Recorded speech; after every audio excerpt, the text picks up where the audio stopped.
Hello hello hello.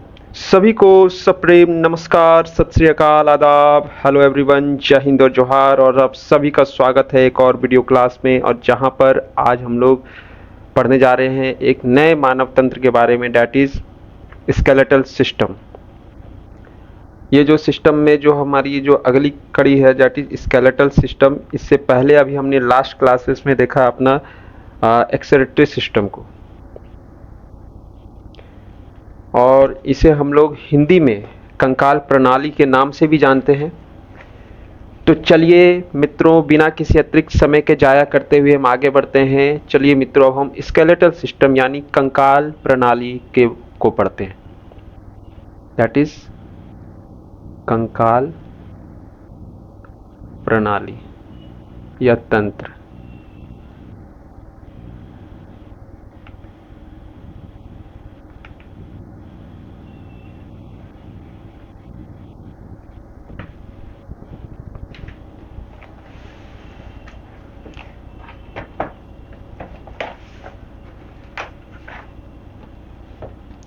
सबसे पहले देखिए स्केलेटल सिस्टम बेसिकली है क्या, ठीक है, यह हमें समझना होगा। अभी तक हमने जितने भी सिस्टम को पढ़ा है सब में हम पढ़ते आ रहे हैं कि कौन सिस्टम मतलब किस बारे में वो कार्यरत है, किस चीज़ के लिए वो सिस्टम बना हुआ है। तो स्केलेटल सिस्टम जो है ये बेसिकली क्या है, हमारे शरीर में जो अरेंजमेंट ऑफ बोन्स है उसकी बात करता है, ठीक है, arrangement of bones. Just a second.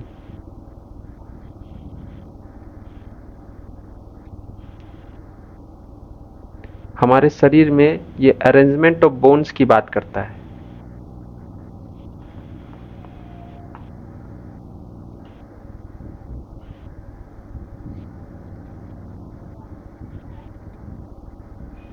Arrangement of bones बोले तो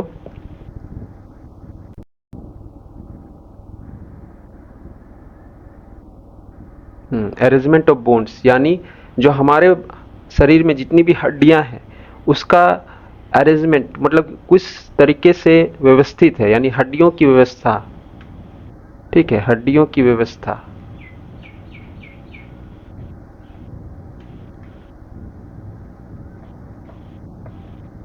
हड्डियों की व्यवस्था से संबंधित है स्केलेटल सिस्टम। तो अब इसमें बेसिकली हम हड्डी के बारे में करेंगे। मतलब अब जाहिर सी बात है, हमने आपको बताया अरेंजमेंट मतलब वो हड्डियां किस प्रकार से हमारे शरीर में अरेंज है। ऐसा तो नहीं है कि कहीं पर भी वो हमारे शरीर में मतलब इधर उधर पड़ी हुई है, वो जहां भी पड़ी हुई है उसका कोई कारण है, ठीक है, और उसी हिसाब से हम चीज़ों को आगे देखेंगे। तो सबसे पहले यहाँ पर इतना तो आपको समझ में आ गया होगा कि हमारा यहाँ जो मुख्य जो केंद्र रहेगा जी की बोन्स, जैसे हम जब सर्कुलेटरी सिस्टम पढ़ रहे थे तो हमारा जो मुख्य जो केंद्र था दैट इज ब्लड था, ठीक है, ब्लड के इर्द गिर्द हम घूम रहे थे। एक्सरेटरी सिस्टम में पढ़े तो जो भी हमारे शरीर से जो वेस्ट जो निकल रहे थे, ठीक है, नाइट्रोजनस वेस्ट बोलिए, यूरिन बोलिए, उसके इर्द गिर्द चीजें घूम रही थी। तो यहाँ पे स्केलेटल सिस्टम में चीजें हड्डी के हिसाब से यहाँ पर चीजें आसपास में घूमेंगी। तो जाहिर सी बात है, यहाँ पे बोन्स की बात कर रहे हैं तो बोन्स की स्टडी को हम लोग करते हैं, बोन्स के यानी हड्डियों के अध्ययन को हम लोग करते हैं एस्टियोलॉजी, ठीक है, it is called study of bones, study of bones, या फिर हड्डियों के अध्ययन को हम लोग कहते हैं ऑस्टियोलॉजी। वहीं जो हमारी जो हड्डियां होती हैं जिस टिश्यू से मिलकर वो बनी होती है उसको कहते हैं ऑस्टियोसाइट्स, ठीक है। आपको लग रहा होगा कि हड्डियां में टिश्यू का क्या काम है, लेकिन जो मतलब सबसे जो मजबूत जो टिश्यूज जो होती हैं वो हमारे शरीर में हड्डी का निर्माण करती है, ठीक है। तो ये tissue that made our bones, that makes our bone,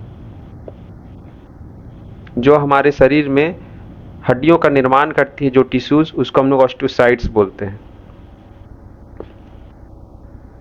osteology हो गया और ऑस्टियोसाइट्स हो गया, या दो टर्म हो गए। अब हड्डियों का कंपोजिशन क्या होता है, ठीक है, हड्डियां जो होती हैं, मान लीजिए हड्डियों को हम लोग इस प्रकार से रिप्रेजेंट करते हैं,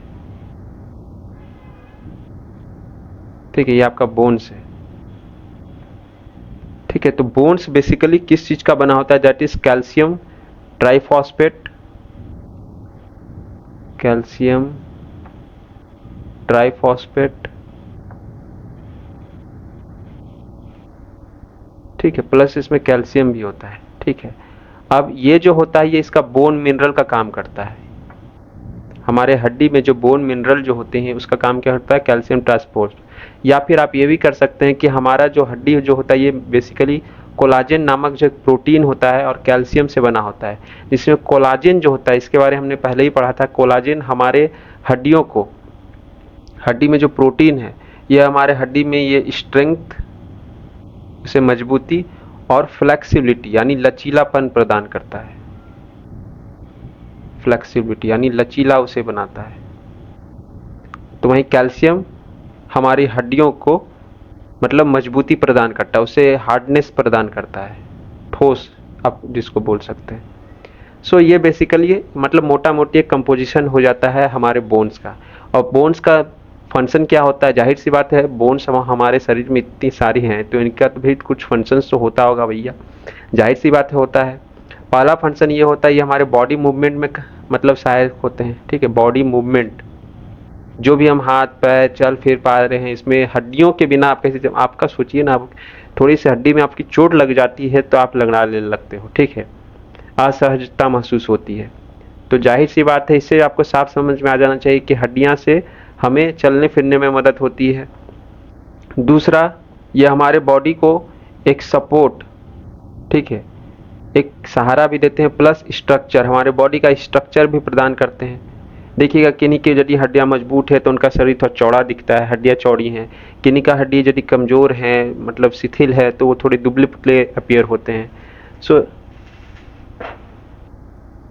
यहाँ से हम ये भी चीज़ें समझ पा रहे हैं कि ये हमारे बॉडी में एक तो बॉडी मूवमेंट में हेल्प करते हैं और दूसरा हमारे बॉडी को सपोर्ट आधार प्रदान करते हैं और दूसरा हमारे बॉडी को स्ट्रक्चर ढांचा प्रदान करते हैं।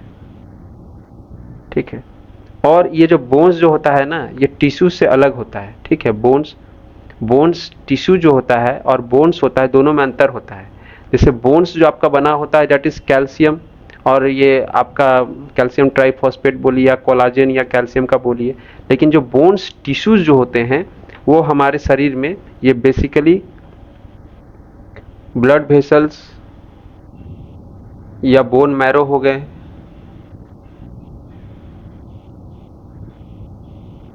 ब्लड वेसल्स, और यहाँ पर टिश्यूज के बने होते हैं। ठीक है, हालांकि ये थोड़ा बहुत डीप सवाल हो जाता है लेकिन थोड़ा सा चलिए हम लोग जान लेते हैं। ठीक है, तो ये बेसिकली मोटा मोटा एक बोन्स का एक मतलब बेसिक फैक्ट जो होता है, शुरुआती फैक्ट वो हो गया। अब हम लोग आते हैं मेन मुद्दे पर। यहाँ पर हमने क्या बताया आपको, अरेंजमेंट ऑफ बोन्स। ठीक है, बोन हमारे शरीर में हड्डियों की व्यवस्था कैसे कैसे की गई है उसके बारे हम लोग पढ़ेंगे। तो देखिए, जब भी एक बच्चा जन्म लेता है, ठीक है, एट बर्थ या नवजात शिशु जिसको हम लोग बोलते हैं नवजात शिशु, तो उस समय हमारे शरीर में इवन नवजात शिशु तो कभी हम भी रहे होंगे, आज भले आज हम वयस्क हैं जवान हैं, ठीक है, तो हमें हमारे पास जो उस समय जो हड्डियां थी जाटी 300 से अधिक हड्डियां थी। अब जाहिर सी बात है भैया, अब 300 से हड्डियां आप बता रहे हो, जब नवजात शिशु मतलब बच्चे के पास इतनी ज़्यादा हड्डियां होती है, बड़े होते होते कम हो जाती हैं, क्या है भाई माजरा ये होता है कि ऐसा नहीं कि हड्डियां टूट जाती है या हमारे शरीर से कहीं बाहर निकल जाती, नहीं, जो हड्डियां अलग अलग थी तो बहुत सारी हड्डियां मिलकर एक हड्डियां का निर्माण कर लेती है आपस में। मान लीजिए कि आपका 300 हड्डी है, उसमें से 10 हड्डियां ऐसी होंगी जो मिलकर बड़े होते होते एक हड्डियां बन गई होगी, 5 हड्डियां कहीं पर अलग अलग उस समय होंगी, वो बड़े होते होते जब वयस्क हुए होंगे तब वो एक हड्डियां बन गई होगी। तो ऐसे करते करते हमारे शरीर में जब हम जवान होते हैं, वयस्क होते हैं या किशोरावस्था में पहुंचते हैं, तब हमारे शरीर में फाइनली 206 हड्डियां रहती हैं और यही हमारे शरीर में ताउम्र में रहती है। मतलब जब तक हम मृत नहीं होते हैं, जब तक हम बुढ़ापा में नहीं पहुंचते, यही हड्डियां हमारे शरीर में कार्यरत रहती हैं। ठीक है, ये तो हो गया हड्डियों की बात, इतनी संख्या होती है। ये भी सवाल चूंकि पूछा जाता है 206 और 300, इसको ध्यान में रखना है। ठीक है, अब जो हड्डियां जो होती है 2 प्रकार की होती है। एक होता है एक्सोस्केलेटन, नाम में चीजों को पकड़िए, स्केलेटन का मतलब तो आप चीजें समझ गए होंगे कि ये हड्डियों के बारे में बात कर रहे हैं। ठीक है, हम लोग यहाँ पर जो प्रथम वर्ड है उसको बाइफर्केट करने का कोशिश कर रहे हैं और यहाँ हो गया एंडो। एक्स को मतलब हो गया बाहरी कंकाल तंत्र, यानी जो तंत्र हमारे शरीर के बाहर में है, मतलब हड्डी के रूप में हो, ठीक है, वो बेसिकली हड्डी के रूप में नहीं रहती है, ठीक है। लेकिन फिर भी इसको हम लोग इसी के अंदर पढ़ते हैं। दूसरा हो गया एंडोस्केलेटन, क्योंकि इसलिए पढ़ते हैं क्योंकि हड्डियां जिस तरह से मजबूत होती हैं, ये भी बाहर रहने भले सॉफ्ट दिखती हैं, लेकिन ये भी बहुत मजबूत होती हैं। एंडो हो गया मतलब आंतरिक, ठीक है। बेसिकली जो हड्डियां की जो हम लोग बात करेंगे यहाँ पर, वो आंतरिक यानी एंडोस्केलेटन की बात करेंगे। बाहरी को थोड़ा सा देख लेते हैं। इसका जो दो बहुत कॉमन एग्जांपल्स है, जो एग्जाम पर आधारित मैंने इस फैक्ट को शामिल कर लिया, जैसे एक आप हमारी जो बालें होती है, हेयर्स, एंड हमारी जो नाखूनें होती हैं, ठीक है। और ये दोनों ही मतलब काफ़ी मजबूत होते हैं हमारे शरीर में, ठीक है। और ये जो बने होते हैं एक special kind of protein that read alpha keratin. इस सवाल पूछा गया है कि हेयर्स एंड नेल्स किस प्रोटीन से बने होते हैं, दैट इज अल्फा केराटिन। वहीं जो हेयर के अध्ययन को, ठीक है, just a second, let me drink water.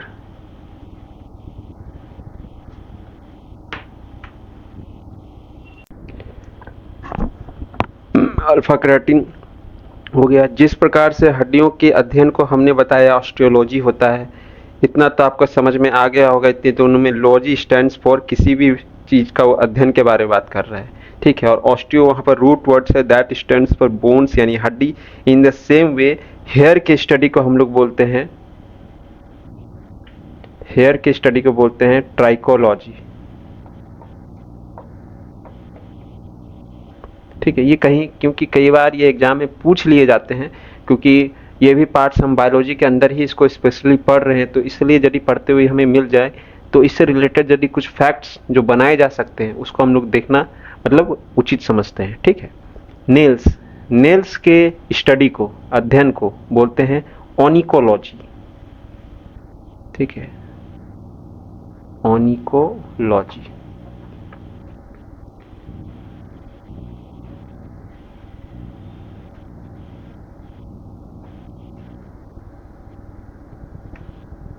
ये हो गया। अब हम लोग आते हैं, हम अपना जो सबसे जो मेन और सबसे जो कंप्रहेंसिव पार्ट है, that is endoskeleton, inner bones. इसको अब हम लोग कैटेगराइज करेंगे, बाइफरकेट करेंगे, ठीक है। यहाँ पर कुछ और भी एग्जांपल्स आप ध्यान में रख सकते हैं, जैसे फिशेस में आपको ये देखने को मिलेंगे स्केल्स के रूप में, ठीक है। जब वो तैरती हैं, मतलब उसकी गिल्स के आसपास जो चीजें होती है, ठीक है, सर जो स्लाइड करती हैं पानी में, दैट इज स्केल्स। रिप्टाइल्स में भी आपको यही चीज देखने को मिलेगा। इसके अलावा जो बर्ड्स होते हैं, उनमें जो बाहरी बोन्स का जो काम करते हैं, दैट इज उनकी पंख, फेदर्स, ठीक है। तो चलिए now move on to inner bones, ठीक है। इनर बोन्स यानी एंडोस्केलेटन, आंतरिक कंकाल तंत्र।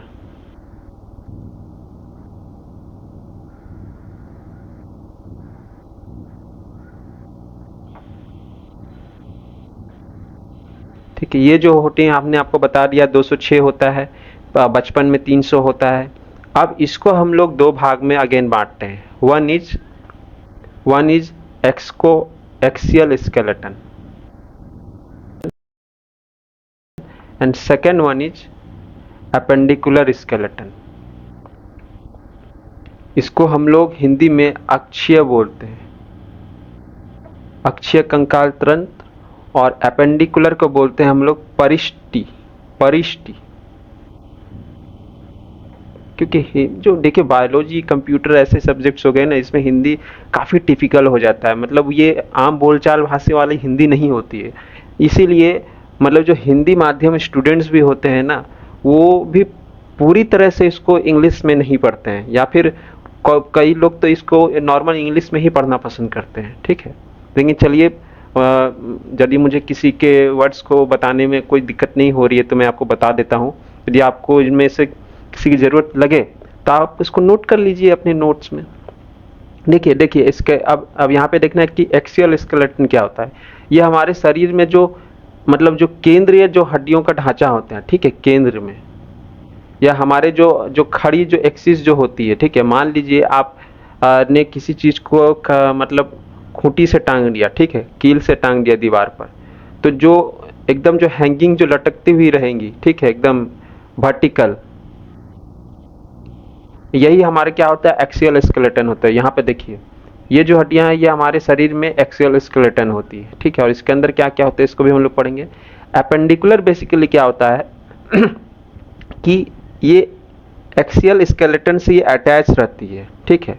आप इसको देखिएगा, आप यहाँ पर कहीं पर ये अटैच है तो दैट इज अटैच है हमारे मिडिल वाले पार्ट से, ठीक है।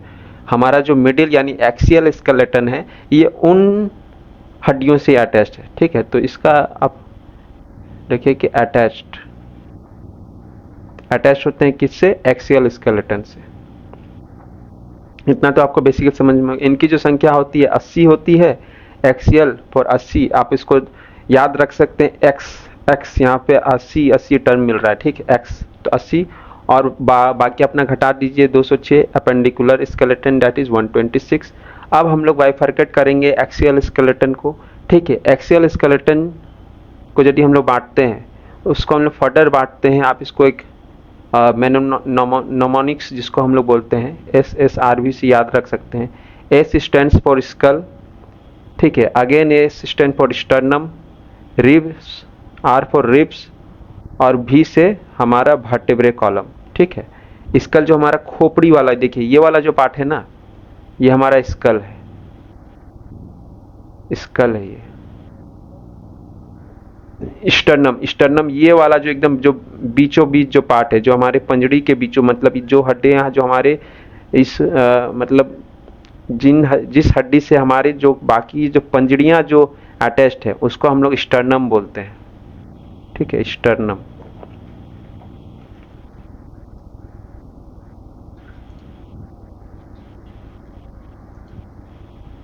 और अगेन रिब्स, ये जो हड्डियां आपको दिखाई दे रही हैं, ठीक है, आप ये देख पा रहे हैं, ये जो हड्डियां दिखाई दे रही हैं ये क्या है, ये रिब्स हैं। और सेकेंड और लास्ट वन दैट इज ये पूरा जो सीधा हड्डी आपको यहां से यहां तक आया है, ठीक है, यहां से यहां तक, दैट इज वर्टेब्रे कॉलम, ठीक है, ये वाला हड्डी है। अब इनकी संख्या को याद रखने का आप देखिए, स्कल जो है हमारे है मतलब होती है खोपड़ी में 29 हड्डियां होती है, ठीक है। दूसरा स्टर्नम जो होती है एकमात्र होती हैं। रिब्स 24 होती हैं और ये देखिए दोनों साइड में बराबर बटी होती हैं, 12 एक साइड 12, ठीक है। बाकी जो वर्टेब्रे कॉलम होती हैं ये 26 होती हैं, ठीक है। तो यहाँ पर आप इसको जब कुल संख्या इसका करिएगा 29 31 24 54 और उसमें 26 जोड़िएगा दैट इज 80। तो इस प्रकार से हमारा एक्सियल स्केलेटन को हम लोग फर्दर क्लासिफाइड करते हैं, बंटवारा करते हैं। अब एक खोपड़ी को अब हम लोग बात करेंगे, ठीक है। अब जाहिर सी बात है 29 हड्डियां हैं तो ऐसा तो नहीं है कि सारी हड्डियां एक ही प्रकार की होंगी जाहिर सी बात है अब उसमें भी कई प्रकार होंगे। अब उसको हम लोग बंटवारा करने के लिए निकलते हैं ठीक है। तो इसको आप लोग याद रखिएगा, CEFH। C से हो गया क्रेनियम, ठीक है, क्रेनियम कपाल जिसको बोल सकते हैं आप लोग। E से ईयर, F से फेशियल चेहरा और हाइट से हमारा एक लैरिंग्स, हमारा वॉइस बॉक्स के ऊपर एक बोन होता है, ठीक है, वहाँ पर आपका बोन होता है। कई बार देखिएगा कि कराटे उराटे में या फिर वहाँ पे मार के किसी को हम बेहोश किया जाता है, मतलब अटैक किया जाता है, तो उसको हाइट बोन बोलते हैं, ठीक है। फर्दर स्टर्नम तो एक ही होता है। रिब्स के बारे में भी पढ़ेंगे। तो नेक्स्ट जो हम लोग पढ़ने जा रहे हैं दैट इज हम लोग पढ़ते हैं अब स्कल के जो बाकी सारे बोन हैं उसके बारे में, ठीक है। स्कल हमने कितना बताया आपको 29, ठीक है। SSRB हमने बताया था, SSRB उसमें हम लोग पढ़ा स्कल को अब हम लोग पढ़ने जाते हैं, ठीक है। अब इसमें भी हमने इसको बताया कि CEFH में बढ़ता है,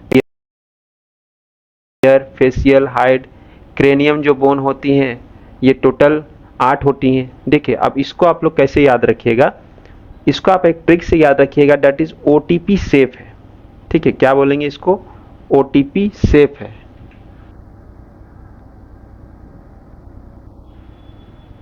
ठीक है।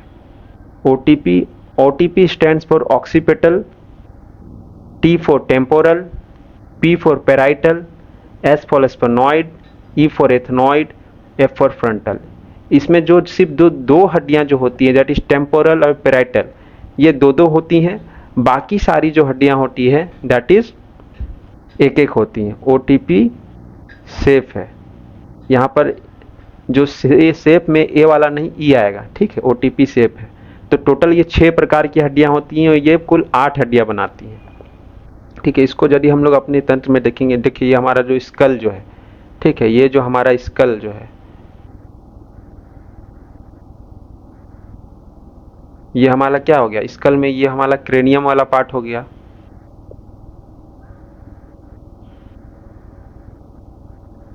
ये वाला जो पूरा पार्ट है, ये वाला जो पूरा पार्ट है, ये फेशियल वाला पार्ट हो गया, ठीक है। ये वाला जो पार्ट है ये ईयर वाला पार्ट हो गया। और यहाँ पर देखिए हमने आपको बताया जो हमारी जो लैरिंग्स रहती है, वॉइस बॉक्स रहती है, वहाँ के आसपास एक हड्डी पाई जाती है, that is called hide bone, ठीक है। हमने जो आपको बताया ओटीपी सेफ है, हमने बताया ना आपको ओटीपी सेफ। यहाँ पर देखिए ऑक्सीपिटल, ऑक्सीपिटल जो हड्डियाँ होती है जो हमारे जो क्रेनियम के पिछले वाले भाग में पाई जाती है।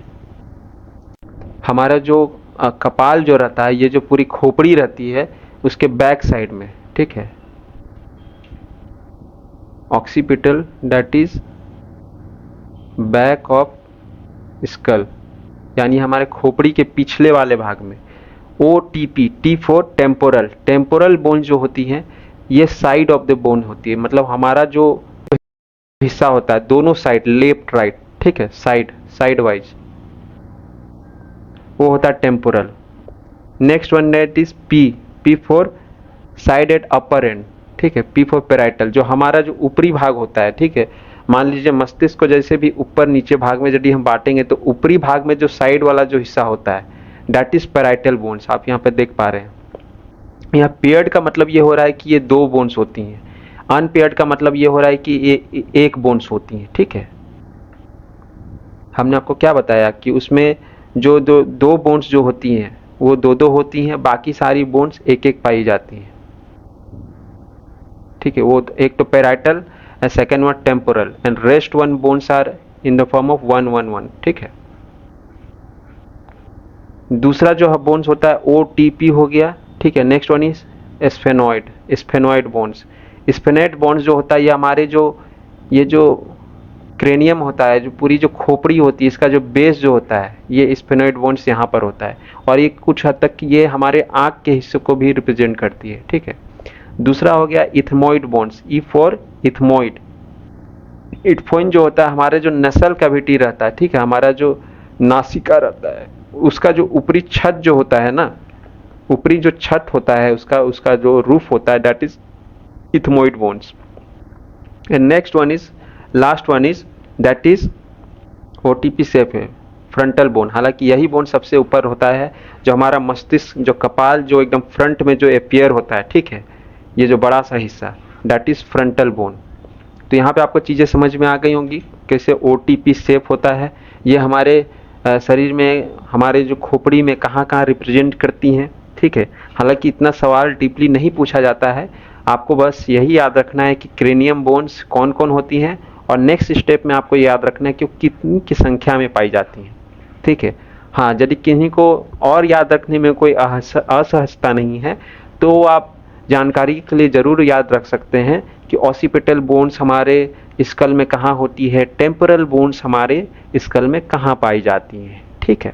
नेक्स्ट वन है ई फॉर ईयर हो गया। अब ईयर में क्या होता है ना, ये ईयर में भी 3 भाग होते हैं, एक होता है इनकस, एक होता है malleus and third one in steps. और यही स्टेप्स जो क्या है हमारे शरीर का स्मॉलेस्ट बोन है, हमारे शरीर का सबसे छोटी हड्डी,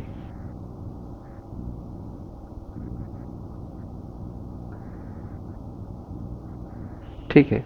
अब इनकस को एनविल भी बोलते हैं, मैलियस को हैमर भी बोलते हैं, स्टेप्स को स्टेरिप भी बोलते हैं। और ये इसकी संख्या कितनी हमने बताई थी, 6 बताई थी, और ये तीनों ही बराबर बराबर में होते हैं, दैट इज 2 2 2, ठीक है। इसको आप देख सकते हैं, यहाँ पर देखिए हमारा जो ईयर वाला पार्ट है, ठीक है, मैलियस, ये जो मान लीजिए आपका जो बाहर वाला जो कान जो हमारा जो दिखता है, ठीक है, जो सबसे जो बाहरी पार्ट है यहाँ पर होता है, स्टेप्स जो होता है ना, ये सबसे अंदरूनी पार्ट है, इनर मोस्ट पार्ट, सबसे अंदर। इनकस जो होता है ये मिडिल पार्ट होता है, बीच में। और सबसे जो पहले आपको मिलेगा दैट इज मेलियस, बाहरी पार्ट, ठीक है, आउटर मोस्ट।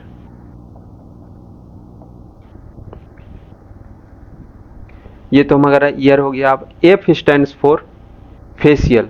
फेशियल एफ के बारे में हमने क्या बताया था आपको, फेशियल यानी चेहरे की हड्डियां, ठीक है। चेहरा भी ऐसा नहीं है कि चेहरा भी मतलब बस कोमल चेहरा जैसे हम लोग हमेशा बोलते हैं, लेकिन उस कोमलता के पीछे भी कठोरता है, ठीक है। वो कठोरता जितनी अच्छी होगी, जितनी मजबूत होगी, हमारा चेहरे की जो मांसपेशियां हैं, चेहरे की जो कोमलता है वो और अच्छी खिलती हैं, ठीक है।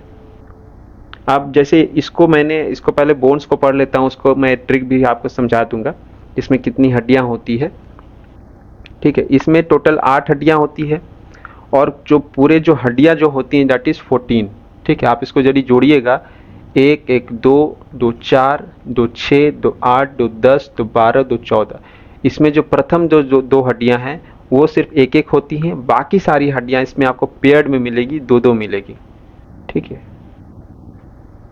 पहली हड्डियां जो होती है दैट इज मैंडिबल, दूसरी vomer, third one maxilla, fourth one palatine, fifth one nasal, sixth one inferior, यहाँ पर जो सातवीं हड्डी है दैट इज लैक्रिमल, और अंतिम में जाइगोमेटिक, ठीक है। अब इसको मैंने एक ट्रिक से आपको याद कराने का मैं प्रयास कर रहा हूँ। इसको आप अभी चूंकि देखिए इंडिया पाकिस्तान पर चीज़ें काफ़ी गर्म हुई, तो इसी से मैंने इस चीज़ों को रिलेट करने का प्रयास करा है। दैट इज़ मेरी वाली मुझे पाकिस्तान नहीं इंडिया ले जाएगी, ठीक है। अब इसको कैसे याद रखना है, मैं अब यहाँ पर हो सकता था कि आप मैंडिबल की जगह मैक्सिला भी लिख दें, ठीक है, लेकिन उससे फिर क्या होगा, उससे फिर आपको अलग से एफर्ट लगाना पड़ेगा कि कौन सी प्रकार की हड्डियाँ कितनी की संख्या में है, ठीक है। यहाँ पर क्या होगा कि मैंने मैंडिबल को ऊपर लिखकर मैंने अपने काम थोड़ा हल्का कर लिया कि शुरुआत की जो 2 हड्डियां हैं वो एक एक में है, और रेस्ट वन जो है वो 2 2 में है, ठीक है। इसीलिए मैंने मैंडिबल। और दूसरी बात, आप इसको कैसे याद रखिएगा, मैंडिबल और मैक्सिला को, मैंडिला मतलब इसको मिनिमम से जोड़ लीजिए, ठीक है। मिनिमम में भी देखिए एन आता है, मैक्सिला को आप मैक्सिमम से याद रखिए। मैक्सिमम यहाँ पर 2 ही हड्डी आपको मिल रही हैं किसी भी प्रकार की, ठीक है। तो मेरी से मैंडिबल हो गया, वाली से वोमर, मुझसे मैक्सिला, पाकिस्तान से पैलेटीन, नहीं से नासल, इंडिया से इन्फेरियर, ले से लैक्रिमल, और जाएगी से जाइगोमेटिक। ये हमारे क्या हो गए, फेशियल बोन्स हो गए। अब इसको हम लोग थोड़ा सा अपने चेहरों पर ये कहाँ कहाँ पाई जाती हैं वो भी देख लेते हैं, ठीक है। ये देखिए 14 फेशियल बोन्स, और ये कहाँ कहाँ होती है। फिर से आप इसको रिपीट करिए, मेरी वाली मुझे पाकिस्तान नहीं। अब भैया पाकिस्तान नहीं ले जाएगी तो कहाँ ले जाएगी, जाहिर सी बात है इंडिया ले जाएगी। मेरी वाली मुझे पाकिस्तान नहीं इंडिया ले जाएगी। अब मेरी से अब याद करिए, मैंने आपको क्या बताया, मैंडिबल, ठीक है, ये हमारा पहला हड्डी हो गया। दूसरा हमने क्या बताया, वाली यानी वोमर।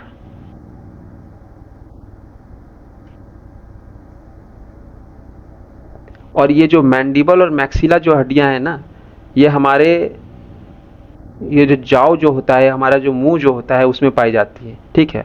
आप देखिए जो मैंडिबल जो हड्डियां होती है ये मूवेबल होती है, ठीक है, और नीचे भी होती है, इसीलिए भी आप इसको याद रख सकते हैं, मिनिमम स्टैंड फॉर मैंडिबल। और ये जो मैक्सिमा जो होती है ना, नॉन मूवेबल पार्ट होती है।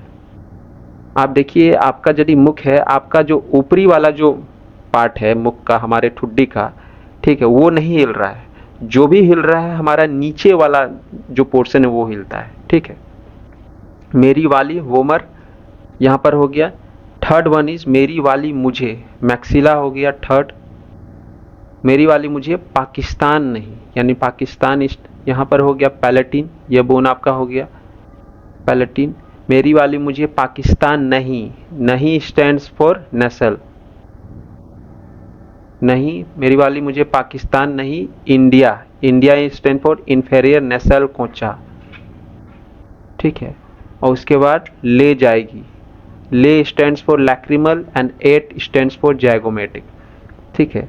अब यहाँ पर पिक्चर से आपको बहुत चीज़ें क्लियर हो गई होंगी कि कौन हड्डियाँ मतलब बेसिकली कहाँ कहाँ पर स्थित है। जैसे कि आपने देखा कि मैक्सिला और मैंडिबल दोनों हमारे ठुड्डियों में रहती हैं, ठीक है। जो वोमर होती है ये हमारा जो नेसल सेप्टम होता है, जो नासिका होती है, ठीक है, जो उसका एकदम जो निचला वाला, आप देखिएगा कि जो हमारे तो दो होल जो होते हैं नाक में, तो यहाँ पर भी देखिएगा बीच में एक हड्डी ज्वाइंट होती है, यही हमारा होता है, डेट इज वोमर, ठीक है। अब आ जाइए जाइगोमेटिक। जाइगोमेटिक जो बेसिकली यह होता है चीक में होता है, हमारे जो गाल में जो हड्डियां पाई जाती है दोनों साइड, ठीक है, डेट इज कॉल्ड जाइगोमेटिक। उसके बाद है पैलेटिन। पैलेटिन को आप देख सकते हैं, ये भी हमारे नाक के दोनों, आप देखिए नाक में यदि आप अपने छुइएगा, प्रयास करिएगा, ठीक है, आपका जो आपको लगेगा कि दोनों साइड कुछ हड्डियां आपको दिख रही हैं, ठीक है, लग रही हैं, वही क्या होती हैं, पैलेटिन होती हैं, ठीक है। यहाँ पर हो गया इन्फेरियर नेसल कोचा, ठीक है, इन्फेरियर नेसल, इसका जो पूरा नाम होता है इन्फेरियर नेसल कोचा। ये जो हमारे हड्डी में नाक में जो एक बोनी प्लेट टाइप का दिखेगा, हड्डी लगेगा, मतलब जो चौड़ी थोड़ी रहेगी, और प्लेट मतलब क्या, वो पतली रहती है और थोड़ी चौड़ी रहती है, वो बेस टाइप का रहती है, वो हमारा क्या हो गया, इन्फेरियर नेसल कोचा। लैक्रिमल जो ग्लैंड जो हो गया वो हमारा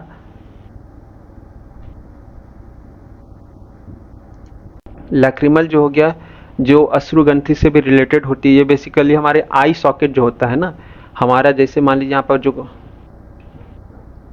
ये गोल सा बना हुआ है, जहाँ पर हमारी जो दोनों आंखें जो फिट होती है, तो ये जो ढांचा होता है, ठीक है, यही हमारा हो गया जो ढांचा जो जिस हड्डी का बना होता है, डेट इज लैक्रिमल। और ये हो गया नसल, ठीक है। हमारे नाक में जो सबसे ऊपरी वाला पार्ट जो कि एक ब्रिज का काम करता है, ठीक है, हवा को यहाँ से वो ऊपर की ओर ले जाने का मतलब ये पैसेज प्रदान करता है, ठीक है, डेट इज ये वाला पार्ट, नाक का सबसे ऊपरी पार्ट, जो आपके भाव के सामने जाकर चीज़ें खत्म हो जा, मतलब आपको लगता है कि वो भाव तक गया है, ठीक है, हमारी जो आँख वाला जो पोर्शन है वहाँ का जो भाव के जस्ट नीचे तक गया है, डेट इज नेसल बोन्स। तो ये हमारा हो गया फेशियल बोन। और हाइड बोन जो होता है सिर्फ एक होता है, जो कि हमारे लैरिंग्स बॉक्स के, ठीक है, आसपास में रहता है, डेट इज हाइड बोन। तो हमारा कितना हो गया, CFH। और नेक्स्ट पार्ट में हम लोग देखेंगे, हम लोग डिस्कस करेंगे स्टर्नम, तो एक ही बोन है, रिब्स से हम लोग आगे बढ़ेंगे, ठीक है। रिब्स को हम लोग फर्दर कितना कितना क्लासिफाई करते हैं उसके बारे हम लोग देखेंगे, ठीक है। सो राइट नाउ उम्मीद करता हूँ कि मैं ये लेसन आपको बढ़िया से मैं समझा पा रहा हूँगा, ठीक है, आपको चीज़ें समझ में आ रही होंगी। और देखिए इस चैप्टर को मैंने इस पावर पॉइंट रिप्रेजेंटेशन में के थ्रू लाने का इसलिए प्रयास करा क्योंकि इसमें यदि मैं थ्योरेटिकल में आपको सिर्फ लिख के मैं नोट से पढ़ा देता ना, तो शायद उसमें पढ़ाने का तो पढ़ाया जा सकता है, लेकिन वो उतनी अच्छी से दिमाग में सेट नहीं कर पाती। तो इसमें आपको मतलब जहाँ पे देखिए याद रखना है वहाँ तो याद रखना ही है, लेकिन कई जगह आपको यदि चीज़ें उसको आप देखकर उसको फोटोग्राफिक मेमोरी बना सके तो डेट इज़ मोर कन्वीनियंट, ठीक है, लॉन्ग टर्म में वो आपके लिए हेल्पफुल हो सकती है। तो ये जो बोन्स जो है ना, ये उसी चैप्टर्स में से है, क्योंकि आप देखिए एक ही चीज़ अलग अलग जगह सब कुछ जाकर सेट हो रहा है, ठीक है, और सब जगह संख्याएं भी अलग अलग हो रही हैं, तो इसीलिए इसको थोड़ा हम लोग डायग्राम मैप या फिर हमारे शरीर में कहाँ पर ये मतलब स्थित है उसको लेकर हम लोग आगे बढ़ रहे हैं, ठीक है। उम्मीद करता हूँ ये मेरा प्रयास सार्थक रहा होगा अभी तक। So right now I am signing off. तब तक आप सब स्वस्थ मस्त और सकारात्मक कार्य में व्यस्त रहें और एक ऐसे समाज का निर्माण करते रहें जिसमें आसपास के बच्चे, बुजुर्ग और महिलाएं सहज और सुरक्षित महसूस करते रहें। जय हिंद, वंदे मातरम।